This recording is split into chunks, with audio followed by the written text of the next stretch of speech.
everybody. What's up? With you always is Efren and my trusty co-host with me, Coop. What's happening? It's been a hot minute since we've been back together, but you know, life, everything just happens. Everything is busy. With Coop being an educator of future minds, he's busy with school stuff, but it's on the back end, we're slowly winding down. And me just being an adult all the time, I'm always busy, so it's good to get back in the practice of it. So hopefully this will be the beginning of a weekly occurrence now until school starts. All right, yeah, let's do Knock it. on wood. So we were talking just before we started recording what the topic should be. Coop, we brought up a good one, the 2025. How about it? You know, just to kind of sort of talk about where we sit and stand as it's soon to be May the 1st tomorrow, which is hard to imagine we're almost halfway through 25. We just started it, right? Yeah, man, but it feels 2025, these first 4 months, feel like 4.5 years.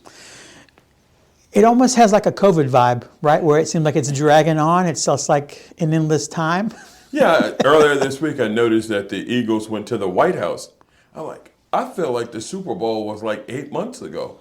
Yeah, but that's just 2.5 months ago. And man, just feels like, I don't know, maybe it was because maybe March Madness tournament seemed a little bit longer than usual. Yeah. Well, what's crazy too is like it's not even been officially yet 100 days of 47s. I think the 100th day was today or Today? yesterday. Okay. Yeah. So even then it seemed like he had been in office a lot longer than 100 days, it seems like. Oh, man. So just like, have we not even gone through 100 days yet? Favorite, I teach civics and economics, and we've done a stock market project all year since August. And today we're working on the portfolio to end the project. And we basically did, normally you call it a 52-week high-low. But instead for us, since we started in the middle of August and finished April 25th, it was only about 7 months. And the highs were all in September, October. Few people had in November right after the election. But then the lows, and students were like, Mr. Cooper, do you see this normally? And I'm like, guys, and for some of these companies like Apple, we could do it. And we could look at Apple from 2010 through 2019 pre-COVID. That high-low would have stayed right in the same Oh yeah, it would have been $2. Nothing dropping. But then I'm like, when you look from 2020 to 2025 because of COVID, and now today because of the tariffs, the bottom dropping out. And they're like, and I'm like, but the good thing is, long-term wise, those companies normally bounce back pretty well. Yeah, I mean, a lot of those standard companies, like the big companies, the Cokes, the Kellogg's, the Apples, I mean, they have a low, but it swings back so high a lot of times, it kind of sort of self-corrects itself. So with that way, that's fine. But I mean, also too, just from the standpoint of just how much the world has changed so much. I mean, I know that recently the Pope Francis just passed away, and I didn't realize he'd been Pope for 11 years? 2012 he took over, so it was like 13 years. It didn't feel like he was Pope that long. Because everybody remembers Pope Benedict. But he was only Pope for 5 years, from 2007 to... I don't remember anything significant about Pope Benedict, except the fact that he retired rather than... Yeah, he was the second one to abdicate. Yeah. That's always interesting to see somebody step out of that role. Yeah, because I guess the only other one, I can't remember who it was, but the other Pope advocated because of a scandal way back in the... And Benedict, we think is a scandal, but they never really let you know. No, I think he just he felt like he could do more as a Pope Emeritus, which, is like a big fancy word for just like a man behind the curtain kind of sort of deal that way. But you're right, I don't think anything significant happened with him. I mean, I know with Francis, they were excited because he was the first Western Hemisphere Pope, coming from that way. And being Latin, let's go, baby. He was that way. That was good for that. But I'd be curious to know. I haven't heard any kind of sort of rumblings, and I know they still got 2 more weeks. It's May 7th is when conclave officially starts. That's next week, brother. Yeah. Well, but still, it's 15, because that's one of the things that people don't understand, but hold high regard for the secrecy and all the pageantry and the tradition that comes with 9 days, 4 to 6 days after the Pope dies, they have to have a funeral. And then 9 days after that, they have mourning. And then 15 days from his death is when they do the conclave. Wait, so do you think Lindsey Graham was using humor yesterday or seriousness? Son, at this point, you got to throw your hands up and be like, I don't know. Because when I read that tweet, I was like, somebody captioned it as like, this is a real tweet, not even a fake account. And I'm like, I'm digging like this. Is this an onion? No, no. And I think, and people say you have to be Catholic, but I don't think you have to be Catholic. I think you I can don't be. think there's a rule either. I mean, technically, you would want. You have to be part of the group in the room. You would want the leader of the one of the largest religions to be Catholic. You would hope. This is like always the things that people always talk about written rules, but then unwritten rules. So a couple of years ago, when the House leadership came open, they were the need for a Speaker of the House. And somebody, I think it might have been Lindsey Graham, suggested Donald Trump. Correct, that was who before. wasn't in the House. And they're like, well, there's no rule. Yeah, there has to be a sitting member, right? And it was like, has it ever happened before? And I'm like, absolutely not, because they didn't need to say the obvious. But because there's no rule preventing it, people are like, what happens if they go in that room and somebody suggests Donald Trump as His Holiness? And everybody else is like, well, not a bad idea. Can he possibly be the Pope? Yeah, but I think his age would preclude it. Well, how old is he? Donald Trump, like 78. Okay, because I know one of the rules is you got to be under the age of 80 to accept it and be able to vote, to be a voting member, to be a voting conclave member is under 80. Well, he's not a voting conclave member. Right. But because of 78, I just wonder, and this is going to sound awful, is you would want somebody who would get usefulness out of him that way. It's bad to look at it that way of, he's 78, what happens if he dies in the next 5 years? He's not really going to be a useful pope. Different 78. Like, legitimately, no matter how you feel about the man's politics, when you saw him out there walking around and talking with Saquon, he is a very active 78-year-old. Like, he doesn't seem like he is ailing. Like, I'm 45. Catch me at 78, I'm going to have a cane, a walker, something. And Trump is dancing and moving. He had another rally last night in Michigan. Yeah, my only thing that's crazy about him is that to him to be reported at 6'3", 245 pounds, that's DK Metcalf. Yeah, he's definitely not. DK Metcalf is like a specimen of like a Greek god at 6'3", 245.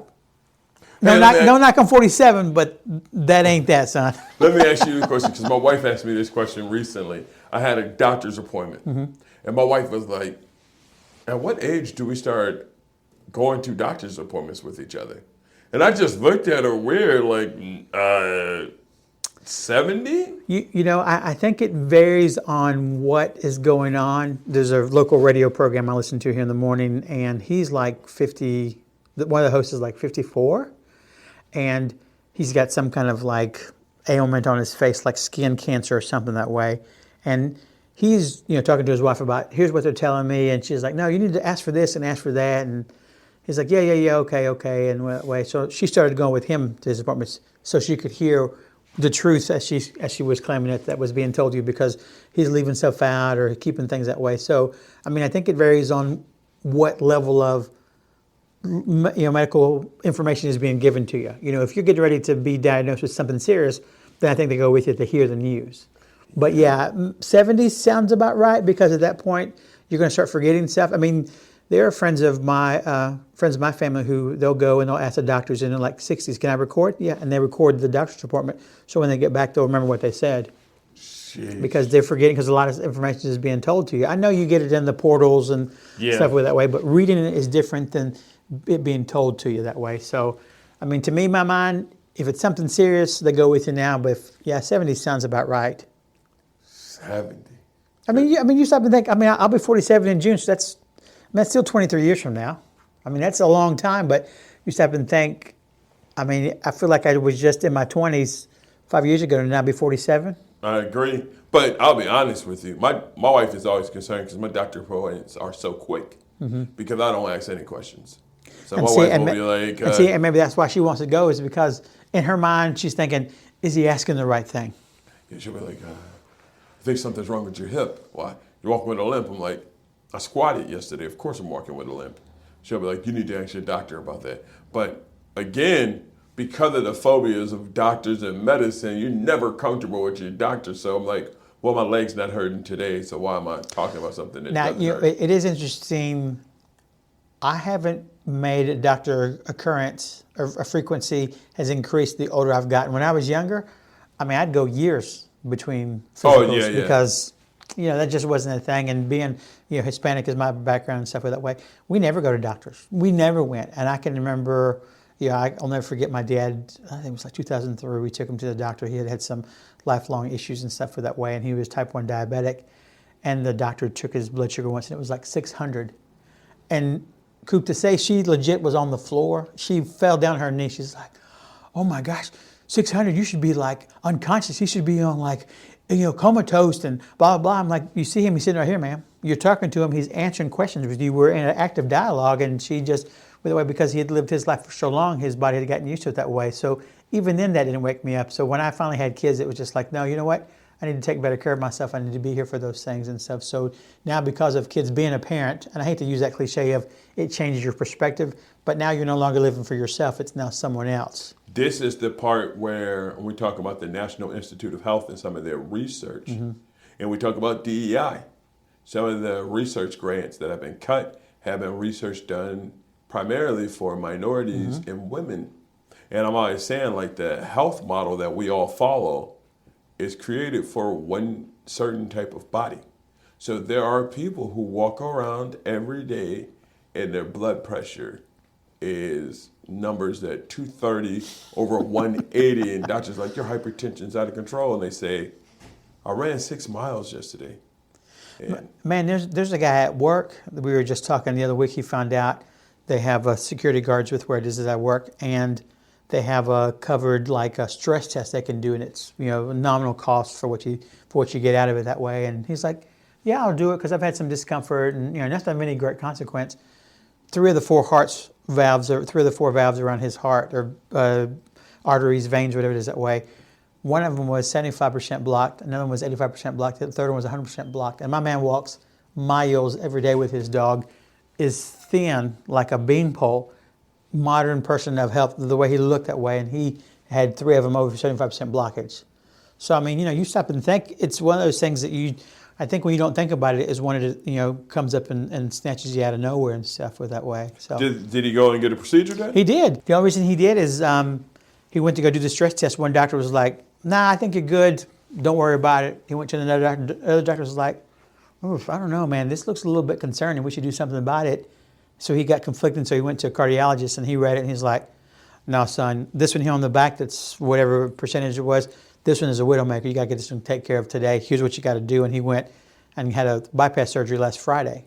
So within like 2 weeks of finding out his was blocked that bad, he had it taken care of. So it's like, I mean, this guy's like 66. I mean, he's only less than 20 years older than I am, and he looks in modern health. I mean, doesn't look bad.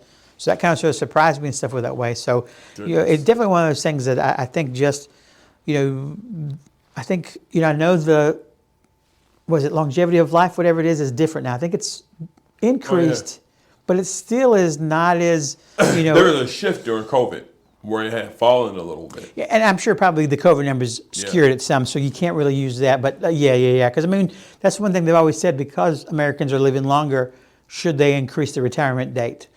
Like it's 71 or 72 now. They want to extend it like in the 80s. Wait, no, I think it's 67. Is it 67? Okay. Yeah, I mean, my wife and I, we again, not getting into the politics, but the tariffs, right? So I remember one day my wife called and said, it was like the Friday right after those tariffs came out, and she was like, I made the mistake of looking, and we lost 30 today.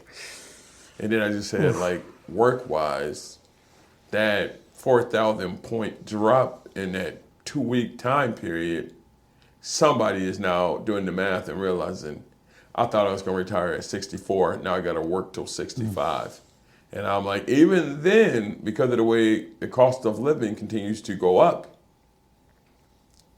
you can save and invest the correct way and still get to 65 and realize everything has gone up. And that's why we're in our 40s. So we've had the conversation about the house we live in now and said, is this the house we want to retire in? Or are we better off selling today when the value's at its highest and going to a place with a bigger backyard we can have our kids to come over when they're older with their families and have space to spread Look, out. man, this is one of those things that I've thought about, because I'm like will be 10 years before I can officially retire. So it's like, my wife and I have had those discussions too. It's like, well, what do you want to start paying down? Like, do you want to get out of debt for your house, because that's the biggest debt people own? Do you want to start in the next handful of years start applying extra money to make that payment and stuff that way. Because I think you make 2 extra payments a year, you'll have your house paid off in like 14 years' time or something that way if you pay the principal and stuff. So it's easy to do. It's just being disciplined to do it. And it's one of those things of, because, I mean, I don't want to be 60s or 70s to still be having to work. Now, if I want to work because I want to do something, that's great. But I don't want to feel like I need to be working, in my 70s because I didn't save right or I didn't do something correctly and stuff with that way. And it's funny and it's weird how, because of things that are happening now in present day in 25, that you have to worry about these things in 35 or even when you retire in 45. If it's 20 years, you want to still keep working. So it's funny how whatever happens today affects so many things down the line. It's like throwing a boulder in a pond. The ripples go forever. You have to think about those things. But then the backside of that is thinking like, so then you make the decision to do the 2 payments today. And then in 4 or 5 years, you end up with something that takes you a little bit earlier than you thought. And then you think all that money you saved, and then you end up being like Tug McGraw and your son singing that song, I went skydiving, I went Rocky Mountain climbing, went 2.7 seconds on a bull named Fu Manchu, because then you only have a little time, so then you try to do all the things you missed. I mean, it's definitely. I think that's the conflict that we live in. Is they've always told you got to do certain things: school, college, get a good job, married, kids, and all that mess, and live the life to the fullest. Okay, that's great, but unless you're independently wealthy, win the lottery, or it's inherited wealth, you're going to have to keep working to gain all these things. So it's just like, how hard do you work to get what you get? And at what point do you stop to enjoy it? Yes. Because then the moment you do, it's like, okay, well, did we save enough? Are we at a good spot? If I do retire now or I do stop working, am I going to be okay in 5, 10, 15 years, whatever time that way? So it is very an odd conflict in your head, the internal struggle you have with all right, I'm going to retire at 57. But even then, just thinking about it, gives me anxiety of thinking, well, 57, well, gosh, at that point, my son will be, 5 years removed from college. If he's married, that'll be a grandfather at 57 or 60. Well, that's great. I want to provide for those, grandkids if I have them, but I don't want to keep working because I want to be with them. So it's that very weird thing of, what do you do? And it's just, I used to not think that far in the future, but the way the world is and the way life happens, you have to have those kinds of future thoughts and stuff. It's always that question. It's like you see the bucket list, and climb Everest and all those cool things, but you wait and wait and wait, and by the time you do them, you're a little older, so then it hurts. And you just think like, man, I could have run with the bulls in my 30s. It would have cost money, but I could have made that money back. Oh, yeah, because you just don't think about, you at that moment, you're just living in the now. You want to do those things, but now the older you get, the further you can't live like that way because you want to have that thing for the kids and things. So it is funny how you're talking about, with 25, you guys doing your highs and lows for the market and stuff, how much of it has changed and how much of it is negatively impacted you. I've stopped looking at my retirement because I don't even want to know. To me, I don't even care. Like if you stop and think, if Elon Musk has lost $200 billion of his wealth since the beginning of the year until now, I mean, that's money that's unheard of for most of us. But for him, it's like a small percentage of what he truly is worth and stuff with that way. But still, 200 billion. That's 200 billion. That's a ton. He fills that one. Yeah, but I mean, what is he, 8? No, he's only like 4. So I bet you he's lost about 800 million. Because he's the richest. Oh, maybe it was, 200 million. Yeah. Okay, sorry. So, I mean, that chunk is noticeable for us, but for him, he doesn't feel it. I always ask that question, like if I was a 10 millionaire, I'm always like the amount of money I would give to people, just randomly donating to organizations, because I'm like, $10 million after taxes. Now, before taxes, maybe that's different, but if I had $10 million after taxes, with 4 kids, I'd put $1 million apiece away. Then that gives me $6 million. I'd take $500,000 to build my wife her dream home.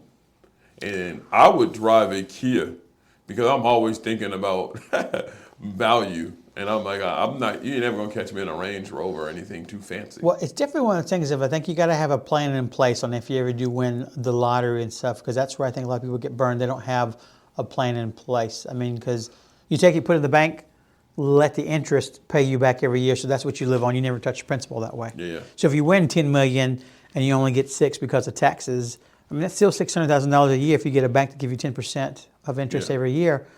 I mean, you're living on what you're living now, all right. Imagine if you had $600,000 to live on the way you would be because you'd have that money in the bank. Here's the sickest thing, and this is sick. If I won the lottery on Tuesday night, I'd be at work at Wednesday morning. I've already made my mind up. I would keep my job for a year, and then I would retire possibly. I wouldn't care about the penalties about retiring because I'm almost 30 years at my job. I would retire because it would take you a year to get the money and then get the interest. And then after that, you wouldn't have to worry about working at that point. I would continue to work. I get more enjoyment. Now, I might ask for a half day or reduced schedule. Mm-hmm. Or maybe I build an attachment to the school where I can just go and puzzle some afternoons for a little bit, or a podcast studio to have great conversations. But I've been blessed enough where I enjoy my life the way it is. So there would not be, like, I'm not, I always tell my wife, some of my favorite teachers and professors, I had a professor at Judson University named Doc Ryder, and he was a teacher emeritus. You just taught me that word, where he taught 1 or 2 classes a year, but he hung around campus all the time. Yep. He was like, Doc would go in and have lunch with students and share stories of how the school used to be. Mm-hmm. I asked him one time, I said, Doc, when will you retire? And he was like, when you enjoy what you do, you don't retire. Oh, yeah. They always say when you find something you enjoy, you never work a day in your life. Yeah, I mean, that would be the way to go and do it. Because at that point, you still want to be interacting with kids. If you're an educator or working with the public like I do, you enjoy that. You don't miss you miss the people when you retire. You don't miss the work. Yeah. That's where a lot of people, they find a job they don't like to do and stuff. Where that way you kind of sort of don't enjoy all that and stuff, and that way. So I know with like 2025, another topic you and I were talking about, because you and I just recently went to go watch that Sinners movie, and it's been like blowing up all over the lexicon.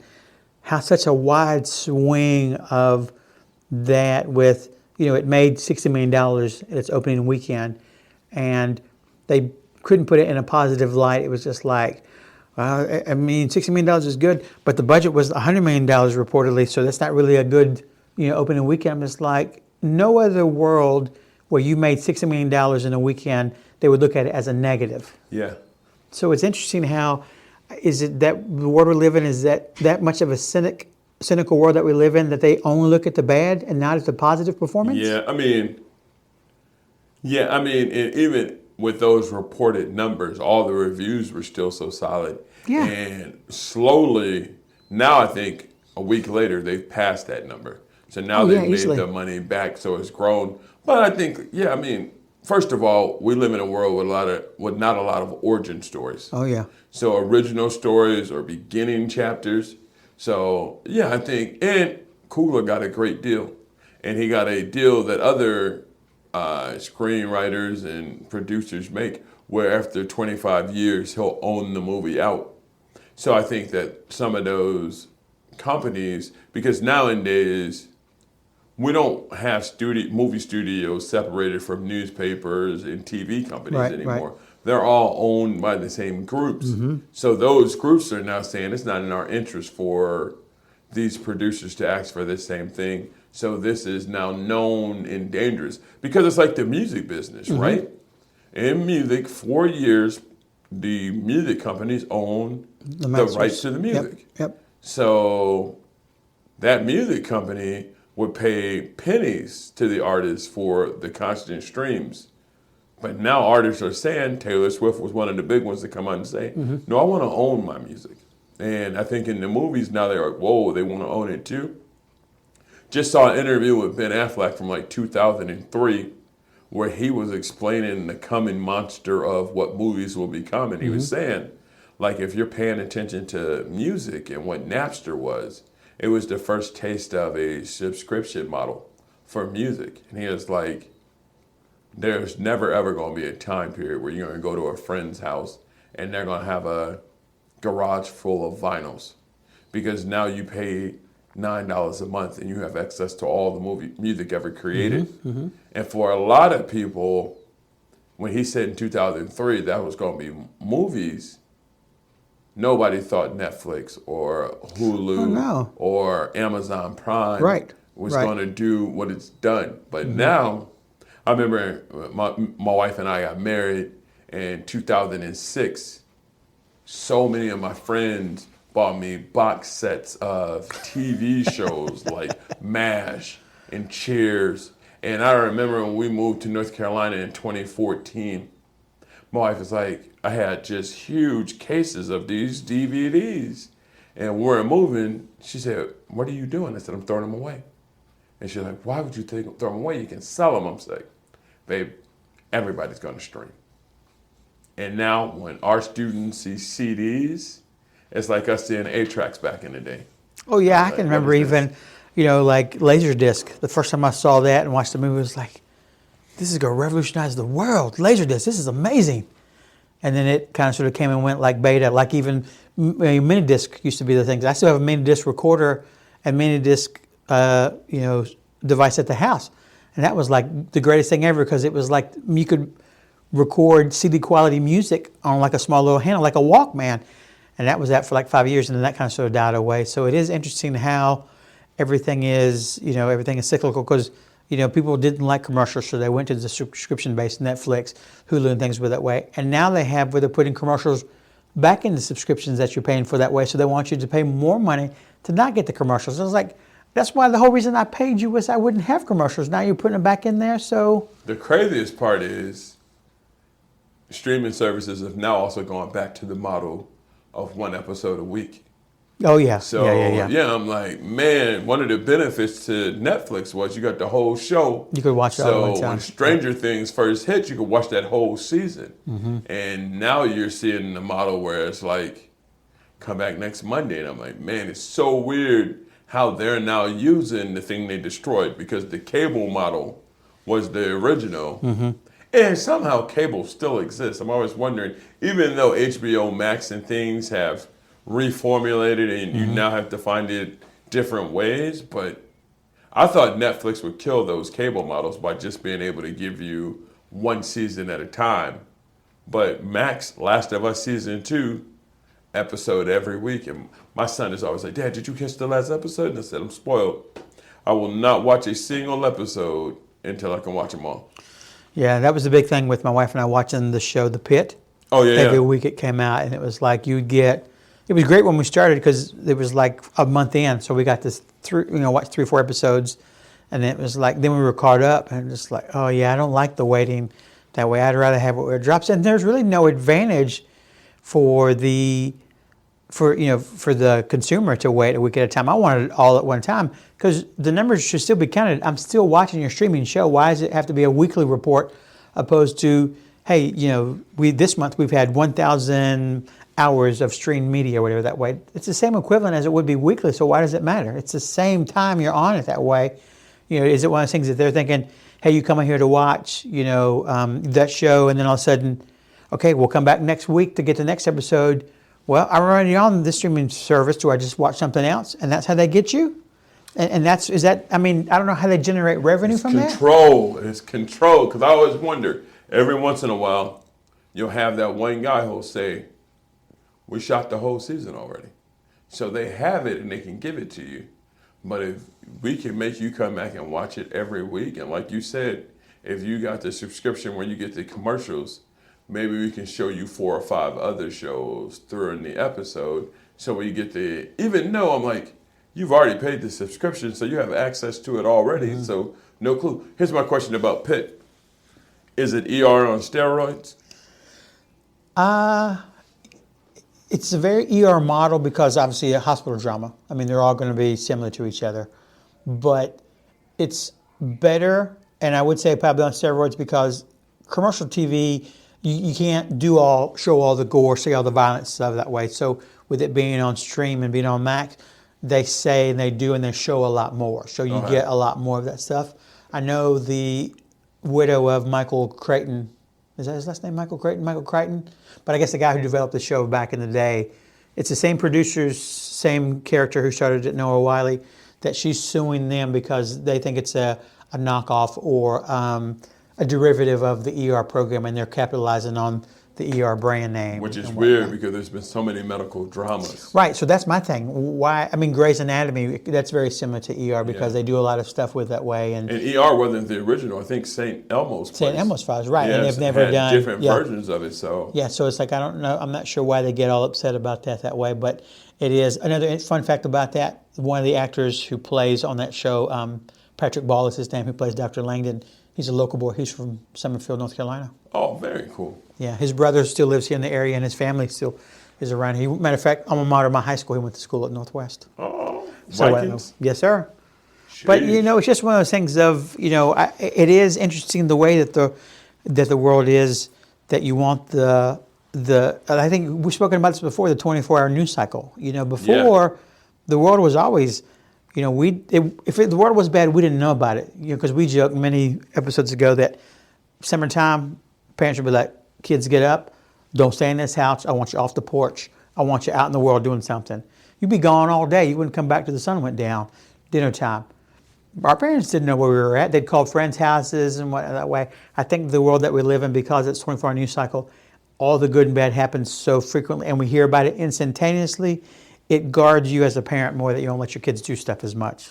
Yeah, I mean, I had that conversation with another parent a few weeks ago, and it's like today is weird because of the cell phone. You can track your kids. Yep. And you can call them instantly. I mean, my son Kobe is so terrified of me when he's out. He'll be playing baseball, and I'll call him. I'm like, Kobe, where you at? He'll be like, I'm at second base. Oh, he's playing answering the phone? Wow. Because he got his phone in his pocket because I'm like, Kobe, when we call, we need a response, man. So you can't tell me, Dad, I'm sorry, I was playing basketball for an hour because it's a tornado watch. And I need to know where you are because I got to come get you. Yeah. So he's like, yo, I'm not getting in trouble, guys, so I got to keep my phone on me. So it's just interesting. So there's only when he's practicing, he's got the phone in his pocket? Because clearly the games, you guys are there, right? Yeah. Okay. Well, Mom is at least there all the time. I go out there as much as I can. Okay. But Mom, on the other hand, she don't miss a game unless she's at a dance recital with my girls. Okay. Heather's the ultimate baseball mom. I am too critical. Kobe, last week, pitched 4.5 innings, didn't give up one hit, but walked 5 guys. So at the end of the game, he was like, I had a no-hitter. I said, but you gave up a run. Yeah, that's still And he the was like, ERA. yeah, man, you got to get some more control, man, those No, man. pitches. Yeah, bases on balls, nope, that adds to the number. Nope. That's why I never understood Little League and other sports who do age rather than size. Because he's walking a lot of guys because they're so small.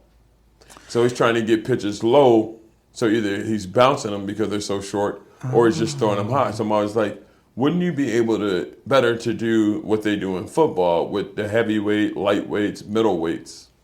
So then at least you're putting them in a category where you don't have Kobe's 12, his birthday's in June, but sometimes let's see him hanging out with some of my daughter's high school friends and he's taller. So is it one of those things that they do it because the proportion of kids is so wide that if they had him playing up the kids who are the same height, they might be 3-4 years older? Okay. Yeah, I mean, that's part of it. And then if you're a small, young guy, but you're strong, you might dominate that league. So I can get that too. Mm-hmm. But you can also get that with age. Because like I'm saying, Kobe's so much bigger. So Kobe is the second best pitcher on this team and the best hitter. He's also ahead, like literally his ahead above everybody else height-wise. So again, that's an advantage too. Yeah, I mean, it definitely is that, because I know with like my son, he was 5 years old when he started school. So because of his age, he's one of the younger kids in all of his classes he's ever been in.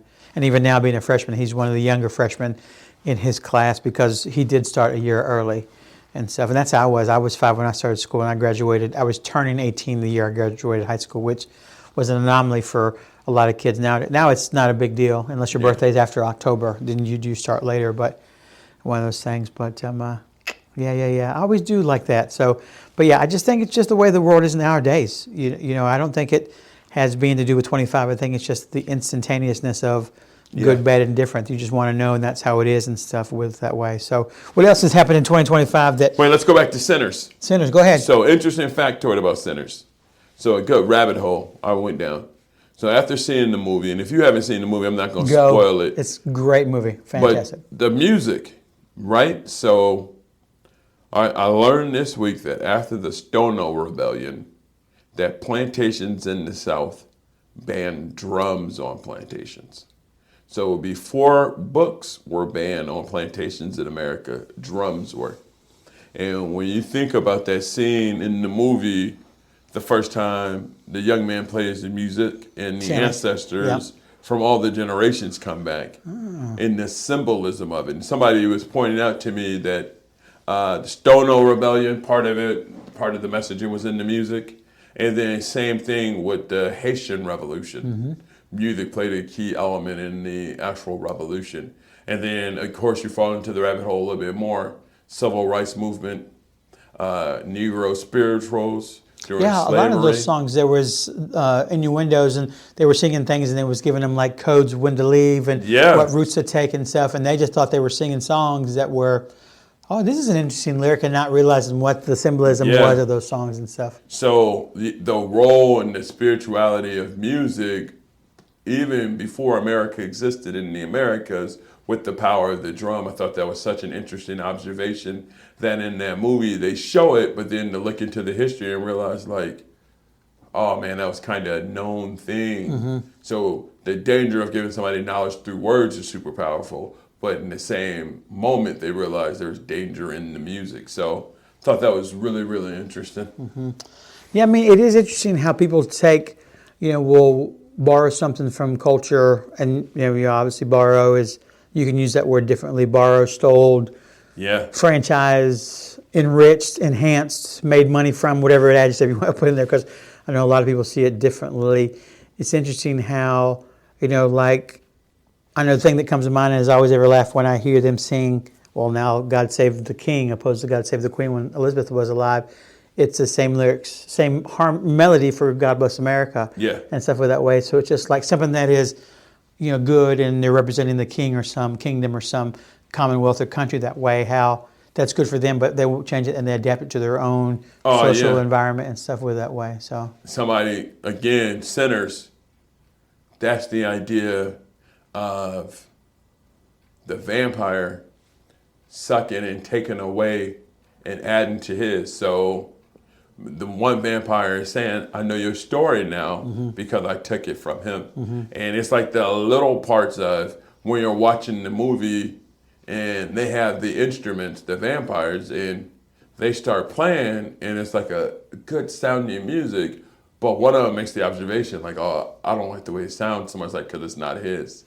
So it's the idea that once you, and again, America's always either the melting pot or the quilt. And the melting pot is assimilation. So we all throw our stuff into the pot, and it melts down, and we come out as one thing. Where the quilt, on the other hand, is we take all our cultures and we braid them next to each other. So we end up with one fabric, but we keep our uniqueness. Yeah, I mean, it definitely makes sense. There's a lot of symbolism and a lot of things, and to me, it's I scratch my head and always stop and think things that I've heard because of that movie, things that I've read because of that movie, things that people are expressing, like that big line about they're saying the quiet part out loud now.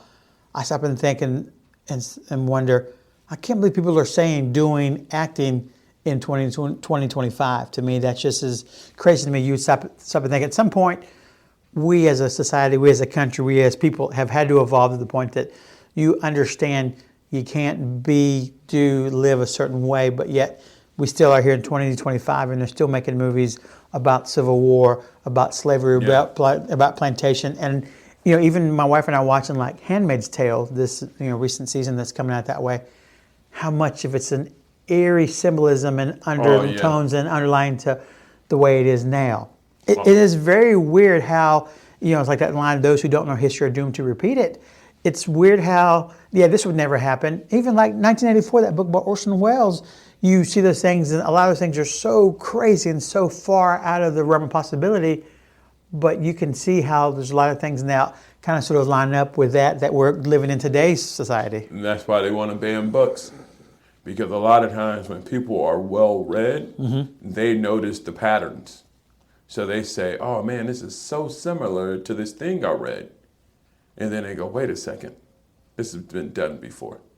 Because when Orson Welles is writing 1984, it's based off of his experience what he's already lived through. Same thing with books like Animal Farm, where you read these books and you're in high school and you go, man, this seems so relatable. I understand this. And it's like, well, when you start seeing, and again, when you see anybody rounded up, and I tell students in class, I'm like, the best thing about being in America, not being an American, but being in America, is due process, which means you're going to get a set of rules that you're going to be proven guilty before they punish you. But once we get to a point where we say we no longer need to prove guilt, because in this country you're innocent until proven guilty. Correct. So I'm like, this is why it's crazy to me. People are always like, when were the anti-lynching laws finally passed? It's Joe Biden. Yeah. That legislation goes back 1920s, but it eventually recognized as federal anti-lynching laws is Joe Biden. And it's like that lynching system is the same thing we're seeing today without instant death. It's literally saying we as a community feel that you're so guilty that you don't get these rights that are guaranteed to you, not as an American, but as someone in America. So this is the same protection you get if you come here on a visit, that you can't be killed in the street, because our Constitution not only protects Americans, but people who are here. So otherwise we wouldn't have any visitors. We wouldn't have tourism. Yeah, I mean, it's definitely interesting, coming from those things. But even then, you look back at the day, like when they wrote the Emancipation Proclamation in 1863, it was 2 years later before it got to all of the United States. I mean, they were still doing slavery in Texas, and that didn't get passed they didn't get rectified till 1865. So that was 2 years later that way. So it is interesting how even then there's, that was a 2 year gap, not nearly as long as 100 plus years that it was with the anti-lynching laws. But it is interesting how, there are laws and things that are on the book. Like there's one here, I think, in North Carolina where it's illegal to walk with an ice cream cone in your pocket. In their back pocket. Yeah. Because the law used to be people would steal people's horses that way. Yeah, so it was just, to me, I'm just like, why is that? Still on the books. Yeah, so it's like this. If you go to southern Illinois, there's a ton of sundown towns, where that means if you're a person of color, you can't be out when the sun goes down. So there's curfew for adults in those. They're still written. They don't enforce them, but people say, why don't they get rid of them? And there's two sides to the argument. One argument is saying it's for people, don't forget what we used to do. And some people look at that and they say that's a warning, and other people say it's like, hey, it's a reminder. Yeah, but I still go back to that comment I made just a few minutes ago. It's 2025. Why? I mean, we shouldn't be living like this. We should be progressive at times, but sometimes it feels like you're taking one step forward, two steps back. You're not paying attention, because if you'd have been paying attention in Springfield, Ohio, they're eating the cats and the dogs. Colorado, they took over the apartment buildings. When you build up all that fear to make you feel safe, we're going to tell everybody, nobody gets to come out after 7 because this town is too dangerous. Yeah, I mean, I understand it's the what's that movie? It's the iRobot mentality. Robots are going to make our life easier. AI is going to make our life easier. And now it's the fear of it's just like, well, at what point will it become where the robots will start thinking for us because we're not taking care of ourselves?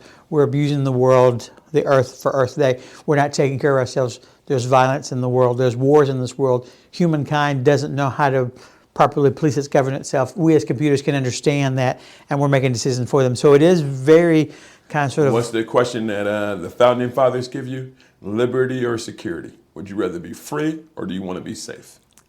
And it just varies on the way the world is, because I can remember before, September 11th, you wouldn't want to give the government any kind of information on what you had privately on your phone or what you were doing, because you wanted your privacy to be private to you. That was the security that it gave you and stuff with that way. But it's like after September 11th happens, it's like, no, I want you to know, look into my life, because if I'm doing something crazy or someone of my friends are that I don't see, I want them to not be here and not be taken care of. So it is very interesting that that's even today, those discussions are always being had, because what they wrote at the time was okay in their world that they live in. There was no margins, there were no in between the lines.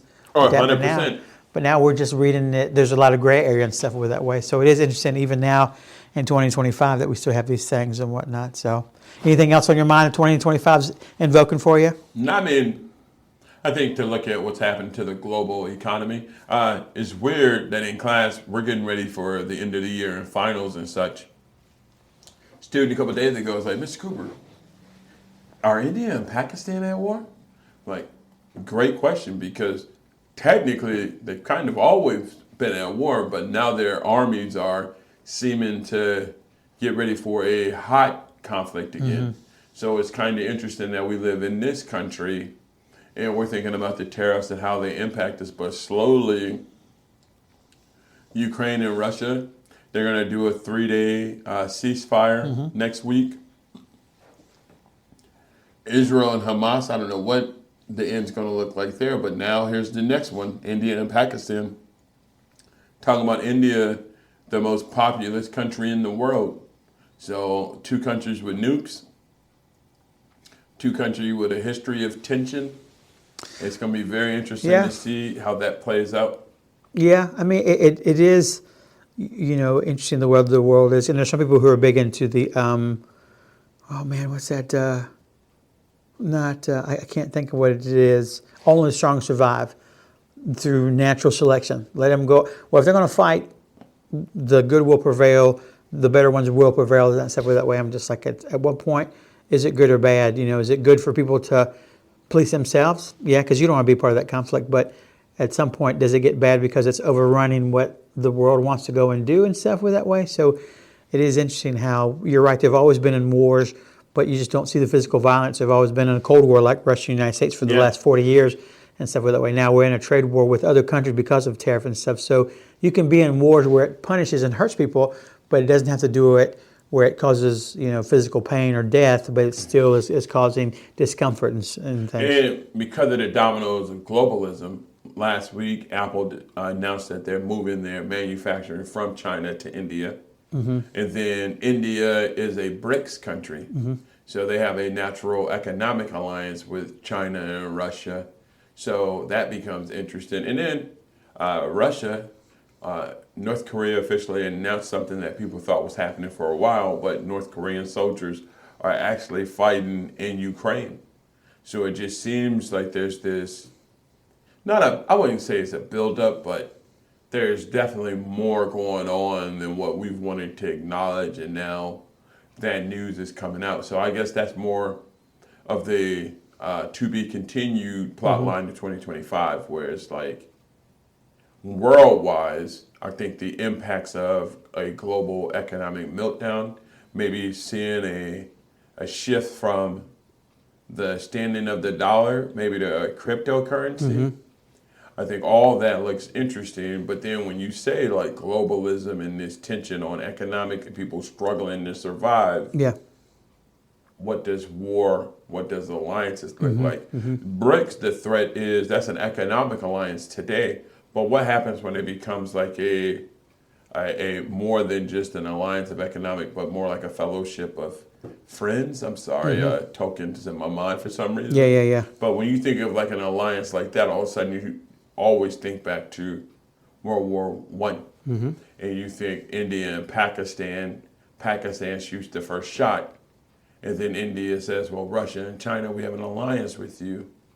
And then you think Russia and China and India on one side, and you think Pakistan, the United States, and England and the EU don't seem like a natural alliance, but you never know how that is reshaped. Yeah. Well, I think this is a good stopping point there with it being May 1st tomorrow. We'll be curious to know where the rest of 2025 goes. Since we like relating to lyrics and things, I like when you said powder keg. It just reminds me of that line from Hamilton. It was we're a powder keg about to explode, but I like this one better because you said something about This Is America. My man Childish Gambino, which is a fantastic song. If you're getting an opportunity to go listen to it, he's got a song called This Is America. 3 lines from that song. This is America. Don't catch you slipping. Look how I'm living now. Yes, sir. I mean, it's one of those things. That's just the way the world's got to be. So we're going to leave you on that. Thanks for coming back again. Hopefully we'll get this as a weekly occurrence now till the beginning of summer, beginning of school, August, knock on wood. With you always, my name is Efren, and with me always my trusted co-host, Mr. Cooper. See ya. Have a good one.